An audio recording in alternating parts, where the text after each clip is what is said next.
Hi everyone. First இந்த video ஃபுல்லாக பார்த்துருங்க. ஏன்னா நான் ஒன்று சொல்ல போய் நீங்கள் பாதியில் வேறு மாதிரி புரிஞ்சுட்டு போய் எதுவும் பண்ணிடாதீங்க. ஃபஸ்ட்டு வீடியோ ஃபுல்லாக பார்த்துருங்க. ஃபஸ்ட்டு என்கிட்ட நிறைய பேர் கேட்ட கேள்வி இன்ஸ்டா டிஎம்லலாம் என்ன கேட்டாங்க அப்படின்னா, இப்போ நான் ஸ்டார்ட் பண்ணால் கரண்ட்டாக ஸ்டார்ட் பண்ணால் என்னால் நீட் க்ராக் பண்ண முடியுமா அப்படின்னு கேட்டாங்க. அதாவது நிறைய பேர் 200 பிலோ மார்க்ஸ் சொல்லியிருந்தாங்க. சில பேர் 300 ப்ளஸ் சொன்னாங்க. சில பேர் 400 ப்ளஸ்லாம் சொன்னாங்க.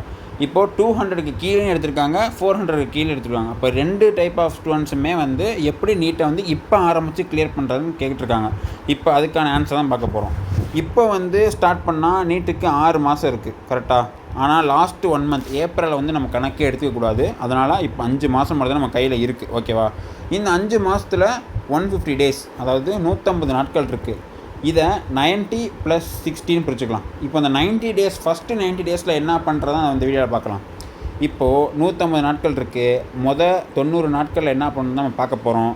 அதில் நமக்கு 81 சாப்டர்ஸ் இருக்குது. ஸோ சாப்டர்ஸ் கவரேஜ் எப்படி, அதெல்லாம் என்னன்னு தான் ஃபஸ்ட்டு 90 டேஸில் பார்க்க போகிறோம். நான் சொன்னேன் இல்லையா, 200 கீழே நிறைய பேர் கேட்டிருந்தாங்க, 400 கீழே நிறைய பேர் எடுத்திருந்தாங்கன்னு சொன்னேன்ல. ஃபஸ்ட்டு இந்த 200க்கு கீழே எடுத்தவங்க ஃபஸ்ட்டு 90 டேஸில் என்ன பண்ணணும் அப்படின்னா, இந்த 200க்கு கீழே எடுத்தவங்க அவங்க மெயினாக கான்செப்டே ரொம்ப வீக்காக இருப்பாங்க. ஏன்னா கான்செப்ட் நாலேஜ் ரொம்ப கம்மியாக இருக்கும். அப்போதைக்கு அதை கொஞ்சம் ஸ்ட்ரென்தன் பண்ணணும். அதுக்காக ஓவராக கான்செப்ட்லேயே இருக்க சொல்லலை. நான் ஏற்கனவே சொல்லியிருக்கேன், ஒரு கொஸ்டினை போடுறதுக்கு தேவையான கான்செப்ட் நாலேஜ் இருந்துச்சுன்னா அதை வச்சே கொஸ்டின் மூலயமாவே உங்கள் கான்செப்டை பில்ட் பண்ணியிருக்கலாம். நிறைய வீடியோ சொல்லியிருக்கேன். அதைப்படி பார்க்குறப்போ ஒன்றுமே தெரியாதவங்க, 0% நாலேஜ் இருக்கவங்க 10 to 12 hours one shot lecture எல்லா லெசனுக்குமே இருக்குது. நீங்கள் 2 hours 3 hour one shot lecture அவங்க பார்க்கக்கூடாது. நீங்கள் 10 to 12 ஹவர்ஸ் ஒன் ஷாட் லெக்சரை பாருங்கள். 2xல் போட்டுக்கோங்க. ஏன்னா 2xல் போட்டாலும் புரியும். அவங்க சொல்கிற எல்லாமே 2xல் போட்டாலுமே புரியும். 2xல் போட்டுட்டு ஒரு நோட்டு பேனாக எடுத்துகிட்டு உட்காந்து அவங்க சொல்கிறத கவனிக்கிறீங்க, நோட் பண்ணிடுறீங்க. இந்த 10 to 12 ஹவர்ஸ் எப்படி யூட்டிலைஸ் பண்ணுறோன்னு நான் சொல்கிறேன். அடுத்து ஃபஸ்ட்டு ஒன் ஷாட்டை பார்த்து ஃபுல்லாக முடிச்சிடுறீங்க. அதில் ஒரு குறிப்பிட்ட நாலேஜ் வந்துடும். அதுக்காக 100% நாலேஜ் வந்துடுமான்னு கேட்டால் 100% உங்களுக்கு மட்டும் இல்லை, டாப்பருக்குமே அந்த ஒரு சாப்டரில் 100% நாலேஜெலாம் தெரியாது. மேக்ஸிமம் பர்சன்டேஜ் தெரியுமே தவிர 100% யாருக்குமே தெரியாது. அதை வச்சு தான் நமக்கு சால்வ் பண்ணுறது கொஸ்டின்லாம். இப்போ 2xல் போட்டிங்களா, லெக்சரை கவனிச்சாச்சா, அடுத்து நீங்கள் பண்ணக்கூடிய மெயினான வேலை லெக்சர் நேரத்துலேயே நிறையா கொஸ்டின்லாம் போடுவாங்க. அதை ப்ராக்டிஸ் பண்ணி பார்த்துட்டு பிவைக்யூக்கு வரீங்க. நீட் பிவைக்யூக்கு வரீங்க. ஏன்னா நீட் பிவைக்யூ நிறையா times, most of the time repeat ஆகிட்டே தான் இருக்குது. நம்ம கஷ்டம் நீட் 2025 சொல்கிறோம்ல, 2025லையும் கூட நீட் 2024, 2023 அதுக்கு முன்னாடி வருஷத்தோட பிவைக்யூ ரிப்பீட் ஆகிட்டே இருக்குது. அப்போ மஸ்ட்டு பிவைக்யூ கண்டிப்பாக போடணும். அப்புறம் உங்களுக்கு டைம் இருந்தால் ஒரு லெசனுக்கு ஜேஇஇ பிவைக்யூ ஒரு 10 போட்டுக்கோங்க. ஏன் 10ன்னு சொல்கிறேன் அப்படின்னா, நம்ம ஜேஇஇ பிவைக்யூ போடுறேன்ற பேரில் அதிக டைம் அதில் ஸ்பெண்ட் பண்ணவே கூடாது. அதாவது ஒன் ஷாட்டுக்கு ஒரு 12 மணி நேரம் ஒன் ஷாட்டை நீங்கள் 2xல் போட்டிங்கன்னா 6 மணி நேரம் அப்படியா. அப்போ பிவைக்கும் ஜேஇஇ பிவைக்கு சேர்த்து நீங்கள் 2 மணி நேரம் டைம் ஸ்பெண்ட் பண்ணணும். அப்போ ஒன் ஷாட்டுக்கு ஒரு 6 மணி நேரம், பிவைக்கு ஒரு 2 மணி நேரம், 8 மணி நேரம். அடுத்து இந்த ஒன் ஷாட்டும் முடிச்சாச்சு, பிவைக்கும் நடத்தி முடிச்சாச்சு அப்படின்னா யூனிட் டெஸ்ட் எழுதணும். அது என்ன, 45 கொஸ்டின் 1 மணி நேரம் எழுதுவீங்க. 1 மணி நேரம் எழுதிட்டு அடுத்து ரொம்ப இம்பார்ட்டண்டானது அனலைசிஸ். அதாவது நீங்கள் ஒன் ஷாட் பார்த்துட்டீங்க, பிவைக்கு போட்டாச்சு, ஜேஇ போட்டிங்க, யூனிட் டெஸ்ட் எழுதிட்டீங்க, இதெல்லாம் பண்ணி இது பண்ணாமல் விட்டுட்டிங்கன்னா இது எல்லாம் பண்ணி வேஸ்ட்டு. சப்போஸ் இது அரைகுறையாக பண்ணி இதெல்லாம் கூட ஒரு அரைகுறையாக பண்ணி இதை நீங்கள் பண்ணிங்கன்னா கூட உங்களுக்கு மேக்ஸிமம் ப்ராபபிலிட்டி சீட்டு கிடைக்கிறதுக்கு இருக்குது. அதனால் அனலைசிஸ்ன்றது ரொம்ப இம்பார்ட்டண்டான விஷயம். அதாவது ஒன் ஷாட் கவனிச்சுட்டு பிவைக்கு போட்டு அதுக்கு யூனிட் டெஸ்ட் முடிச்சதுக்கப்புறம் யூனிட் டெஸ்ட்டில் நிறைய கொஸ்டின் தப்பாக எழுதிருப்பீங்க, நிறைய கொஸ்டின் போட முடியாமல் இருக்கும். அப்போதைக்கு இந்த கொஸ்டின் ஏன் தப்பாச்சு, கான்செப்ட் வீக்கா, இல்லை சில்லி மிஸ்டேக்கா, இல்லை நியூமரிக்கல் ப்ராப்ளமா என்னன்னு அந்த கொஸ்டின் பக்கத்தில் பேப்பர் கையில் இருந்துச்சுன்னா கொஸ்டின் எழுதிருங்க.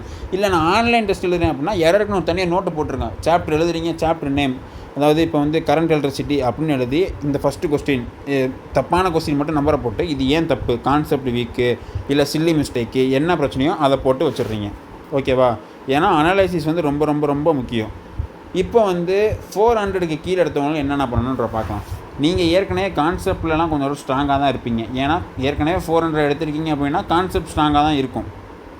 இருந்தாலும் உங்களுக்கு தேவைப்பட்டுச்சு அப்படின்னா, ஏற்கனவே போன வருஷம் நோட்ஸ்லாம் இருக்கும், அது இல்லை எனக்கு இருந்தாலும் கொஞ்சம் கான்செப்ட் தேவைப்பட்டுச்சு அப்படின்னா உங்களுக்கு இந்த 2 ஹவர்ஸ் 3 ஹவர்ஸ் ஒன் ஷாட்லாம் நடத்தியிருப்பாங்க லிமிட்டடாக. அதை ரிவைஸ் பண்ணுறாங்க. அதை பார்த்தாலே உங்கள் கான்செப்ட்லாம் மறுபடியும் ரீகேப் ஆயிரும். அப்போ அது பார்த்தீங்கன்னா கான்செப்ட் ரீகேப் ஆயிரும். இது ஒரு 4 ஹவர்ஸ் தான் வரும். அதாவது 2 ஹவர் 3 ஹவர் தான் அந்த லெசனே இருக்கும். நீங்கள் 2xலாம் போட்டிங்கன்னா 2 ஹவர் தான், 1 ஹவர் அந்த மாதிரி தான் வரும். இருந்தாலும் இதை 4 ஹவர்னு வச்சுக்கோங்க. அப்புறம் வந்து பிவைக்யூ ப்ளஸ் ஜேஇ பிவைக்யூஸ். நீங்கள் வந்து ரொம்ப ரொம்ப இந்த நேரத்தில் அதிகமாக ப்ராக்டிஸ் பண்ண வேண்டிய விஷயம் பிவைக்யூஸும் எம்சிக்யூஸ். பல விதமான பேப்பரில் எல்லா கோச்சிங் சென்டர் எம்சிக்கும் எடுத்து போடுங்க. இது ஒரு 4 மணி நேரம் அப்படின்னா இது ஒரு 4 மணி நேரம் வச்சுக்கோங்க. ஏன்னா பிவைக்கு வந்து நீங்கள் எந்த அளவுக்கு நீங்கள் லெசன் பார்க்குறீங்களோ அந்த அளவு அதை விட அதிகமான டைம் வந்து கொஸ்டினில் நீங்கள் ஸ்பெண்ட் பண்ணணும்.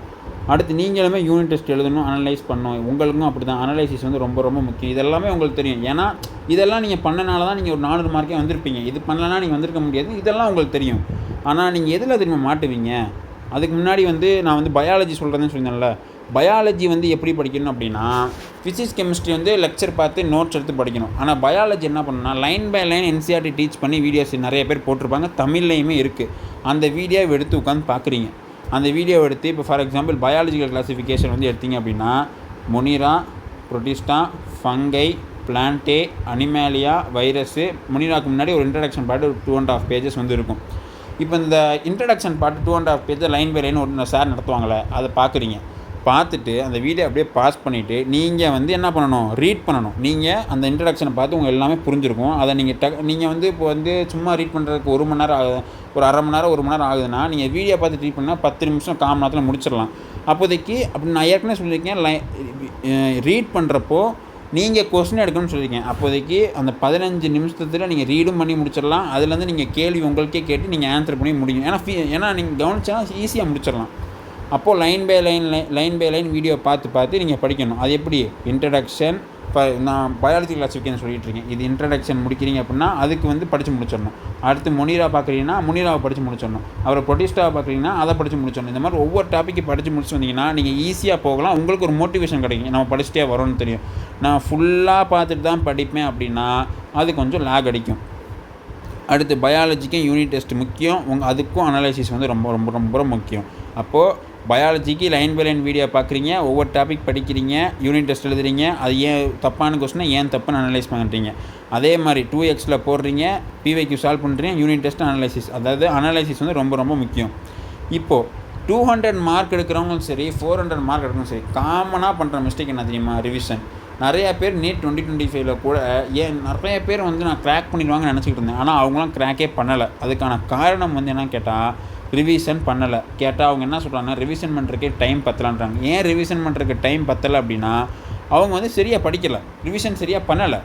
ஏன் அப்படின்னா அவங்க வந்து சில பேர்லாம் பார்த்திங்கன்னா 8 மணி நேரம் 5 மணி நேரம் தான் படிச்சிருப்பாங்க. இருந்தாலும் நீட் கிராக் பண்ணியிருப்பாங்க. ஏன் அப்படின்னா ரிவிஷன் ரொம்ப ரொம்ப ரொம்ப முக்கியம். இப்போ ஒரு நாளைக்கு நீங்கள் 10 மணி நேரம் படிக்கிறீங்க. 10 மணி நேரம் படித்து 10 மணி நேரம் படிக்கிறீங்க. ஆனால் ரிவிஷனே பண்ணுறது கிடையாது. ஆனால் உங்கள் ஃப்ரெண்டு 5 மணி நேரம் படிக்கிறாரு. ஆனால் டெய்லி 1 மணி நேரம் ரிவிஷன் பண்ணுறாரு அப்படின்னா உங்களை விட இவருக்கு தான் சீட் எடுக்கக்கூடிய ப்ராபபிலிட்டி ரொம்ப ரொம்ப ரொம்ப அதிகம். ஏன்னா ரிவிஷன் வந்து ரொம்ப முக்கியம். ஏன்னா நீட்டு வந்து சிங்கிள் சாப்டர் கேமே கிடையாது. நீட்டு வந்து 81 சாப்டரோட கேமு. அப்போ வந்து 81 சாப்டரோட ஓவர்வியூ தெரிஞ்சால் மட்டும்தான் நம்மளால் மார்க் எடுக்க முடியும். அப்போது ஒரு நாளைக்கு ரிவிஷன்றது கண்டிப்பாக 2 மணி நேரமாச்சும் இருக்கணும்.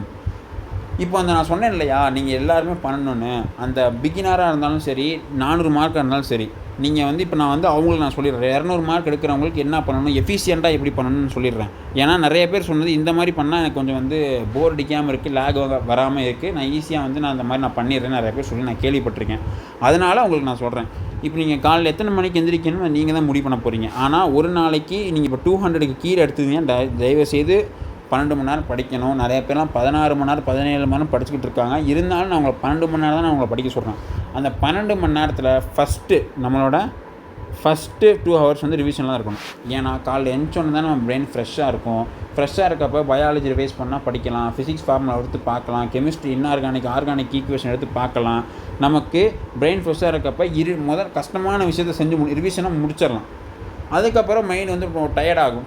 லெக்சர் பார்க்கலாம். ஏன்னா லெக்சர் வந்து நம்ம ஒன்றும் பண்ண போகிறதில்ல, அவங்க நமக்கு சொல்லித்தர போகிறாங்க, நம்ம கேட்டு எழுத தான் போகிறோம். அப்போ அது பிரச்சனையே இல்லை. அப்போ லெக்சர் வந்து ஃபஸ்ட்டு ரிவிஷனு, அடுத்த 2 மணி நேரம் லெக்சரு, அடுத்த 2 மணி நேரம் லெக்சர் கவனிச்சிருப்பீங்களா, அந்த டாப்பிக்லேருந்து பிவைக்யூ சால்வ் பண்ண போகிறீங்க. அந்த டாப்பிக்லேருந்து பிவைக்யூ. அதுக்கடுத்து மறுபடியும் 2 மணி நேரம் லெக்சரு, மறுபடியும் அந்த டாப்பிக்லேருந்து பிவைக்யூ சால்வ் பண்ண போகிறீங்க. மறுபடியும் 2 மணி நேரம் லெக்சரு. அதுக்கப்புறம் இதெல்லாம் முடிச்சுட்டு யூனிட் டெஸ்ட் முடிச்சதுக்கப்புறம் 1 மணி நேரம் யூனிட் டெஸ்ட் அப்படின்னா 1 மணி நேரம் அனலைசிஸ்.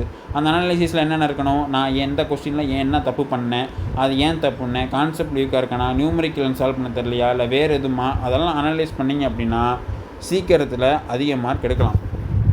இப்போ நான் சொன்னேன் இல்லையா, இதில் வந்து சில நேரத்தில் யானைக்கும் அடி சறுக்கும்னு சொல்லுவாங்க. அது உண்மை தான். அதாவது 81 டேஸ் கண்டினியூவாக எல்லா சாப்டரையும் 100% யாராலையும் முடிக்கலாம் முடியாது. ஆனால் தயவுசெய்து சொல்கிறேன், ஒரு நாளைக்கு நீங்கள் பிளான் இந்த சாப்டர் முடிக்கணும்னா அரைகுறையாக முடிச்சா அடுத்த சாப்டருக்கு போயிருங்க. ஏன் அப்படின்னா, இப்போ 2-3 சாப்டர் முடிக்கிறப்ப அடுத்த அரைகுறையாக முடிச்சு நீங்கள் போனீங்கன்னா அடுத்து உங்களுக்கு ஐடியா கிடைக்கும். அந்த சாப்டர் மூலிமா கூட இந்த சாப்டருக்கு ஐடியா கிடைக்கலாம். இந்த சாப்டர் நம்ம இப்படி படிச்சிருக்கலாமே, நம்ம சீக்கிரம் முடிச்சிருக்கலாமேன்னு சொல்லி ஐடியா கிடைக்கும். அதனால் நீங்கள் வந்து 100 பெர்ஃபெக்ஷனே எதிர்பார்க்காதீங்க. இந்த 90 டேஸுக்கு பெர்ஃபெக்ஷன் எதிர்பார்க்காதீங்க. ஒரு சாப்டர் எடுக்கிறீங்க, முடிக்கிறீங்க, போய்கிட்டே இருக்கீங்க. அப்போ இன்கம்ப்ளீட் ஆனதெல்லாம் இந்த 60 நாள் சொன்னேன்ல, அந்த 60 நாளில் நம்ம பார்த்துக்கலாம். அந்த 60 நாளில் நம்ம பார்ட் டெஸ்ட் எழுதலாம். நீங்கள் 90 டேஸ் ஃபுல்லாக கம்ப்ளீட் பண்ணிட்டீங்க அப்படின்னா இந்த 60 நாளில் இன்ஆர்கானிக்கை தனியாக எழுதலாம், ஆர்கானிக்கை தனியாக எழுதலாம், ஃபிசிக்கல் கெமிஸ்ட்ரி தனியாக எழுதலாம், இல்லை 11th ஃபிசிக்ஸு, 12th ஃபிசிக்ஸு, இல்லை வந்து ஹியூமன் ஃபிசியாலஜி, பிளான்ட் ஃபிசியாலஜி பிரித்து எழுதுகிறப்போ உங்களோட வீக்னஸ் கம்மியாகிட்டே வரும். உங்களுக்கும் உங்களோட வீக்னஸ் எதுன்னு தெரியும். அதில் 90 நாளில் முடிக்காது, இதில் முடிக்கலாம். அப்போது நம்ம வந்து பண்ணக்கூடிய விஷயம் வந்து டெய்லியும் இந்த மாதிரி படிக்கிறது. அது மட்டும் இல்லாமல் நம்ம வந்து முடிக்கலைன்னா டீமோட்டிவேட் ஆகிடக்கூடாது. முடிக்கலைனாலும் பரவாயில்ல, நம்ம அடுத்த லெசன் போயிடணும்னு அந்த ரிஸ்க் எடுக்கணும். நம்ம போயிடணும். நம்ம இல்லை அந்த லெசன் நான் பெர்ஃபெக்டாக 100% முடிச்சு இந்த ஒரு லெசனை எடுத்துக்கிறேன், அதில் 100% முடிச்சுட்டு தான் நான் இன்னொரு லெசனுக்கு போவேன் அப்படின்னா இன்னொரு லெசனுக்கு நம்மளால் போகவே முடியாது. ஒரு நாள் வந்து சரி எல்லாத்துக்குமே மைண்டு ஃப்ரஸ்ட்ரேட் ஆகும். ஒரு 6 மணி நேரத்துக்கு மேலே படிக்க முடியாது. பரவாயில்ல, அடுத்த லெசன் போயிடணும். இன்றைக்கி என்ன நடந்தாலும் அடுத்த நாள் வந்து ஃப்ரெஷ்ஷாக ஆரம்பிக்கணும். அப்போது அதனால் 100% கம்ப்ளீஷனை எதிர்பார்க்கக்கூடாது. இப்போது அடுத்து இந்த மாதிரி உங்களுக்கு எதாவது physical chemistry, inorganic chemistry, organic chemistry, இல்லைனா ஃபிசிக்ஸு, பயாலஜியில் ஏதாச்சும் பர்டிகுலராக உங்களுக்கு ஏதாச்சும் வேணும் அப்படின்னா அது என்னென்னு கமெண்ட் பண்ணுங்கள். அதை அடுத்த வீடியோவில் பார்க்கலாம். தேங்க்யூ.